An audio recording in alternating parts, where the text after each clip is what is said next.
Assalamualaikum warahmatullahi wabarakatuh. Perkenalkan, nama saya Irsyadul Ibadah. Saya akan menjelaskan materi kami yang berjudul Administrasi Perkara di Pengadilan secara Elektronik. Pengertian administrasi pengadilan elektronik. Istilah administrasi berasal dari bahasa Latin, yaitu administrate, yang artinya pemberian jasa atau bantuan. Dalam bahasa Inggris disebut dengan administration, yang artinya to serve, yaitu melayani dengan sebaik-baiknya menurut ruang lingkupnya. Pengertian administrasi dibedakan menjadi dua. Yang pertama, administrasi dalam arti sempit, yaitu meliputi kegiatan catat-mencatat, surat-menyurat, pembukaan ringan, ketik-mengetik, agenda, dan sebagainya yang bersifat teknis ketatausahaan. Yang kedua, yaitu administrasi dalam arti luas, adalah serangkaian kegiatan yang dilakukan oleh sekelompok orang dalam suatu kerjasama untuk mencapai tujuan tertentu. Secara umum, definisi atau pengertian administrasi adalah sebuah usaha perencanaan, pendalian, dan pengorganisasian serta aktivitas pergerakan yang berhubungan secara langsung dengan pengaturan pada kebijakan supaya bisa mencapai tujuan.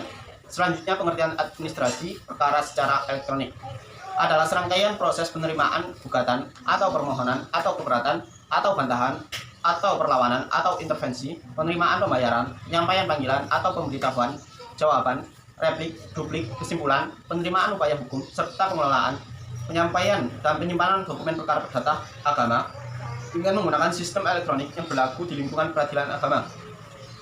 Menurut Perma RI nomor 3 tahun 2018 pasal 1 ayat 5 menyatakan bahwa administrasi perkara secara elektronik adalah serangkaian proses penerimaan gugatan atau permohonan, jawaban, replik, duplik, dan kesimpulan, pengelolaan, penyampaian dan penyimpanan dokumen perkara perdata atau agama atau tata usaha militer atau tata usaha negara dengan menggunakan sistem elektronik yang berlaku di masing-masing lingkungan peradilan.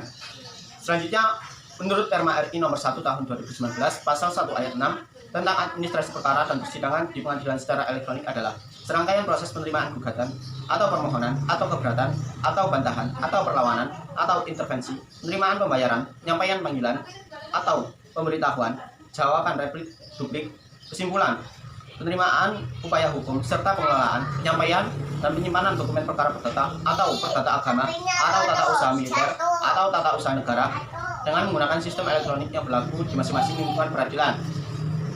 Selanjutnya, untuk perkembangan pelaksanaan administrasi perkara di pengadilan. Dalam perkembangannya, proses penyelesaian perkara di persidangan tidak selalu dilakukan dengan cara konvensional.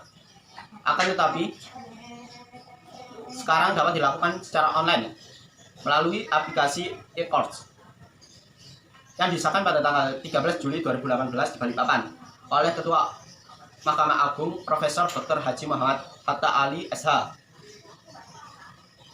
Aplikasi e-courts ini diharapkan mampu meningkatkan pelayanan dan fungsi penerimaan pendaftaran perkara secara online sehingga masyarakat akan menghemat waktu dan biaya saat melakukan pendaftaran perkara.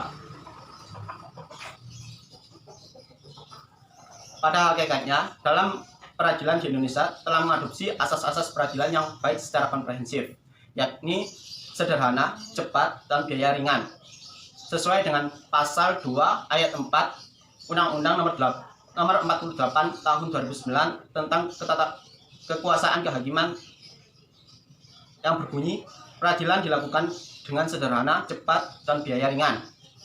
Selanjutnya, untuk prosedur pelaksanaan administrasi perkara secara elektronik di pengadilan berdasarkan Perma RI nomor 3 tahun 2018. Yang pertama, pendaftaran perkara dilakukan secara online atau e-filing.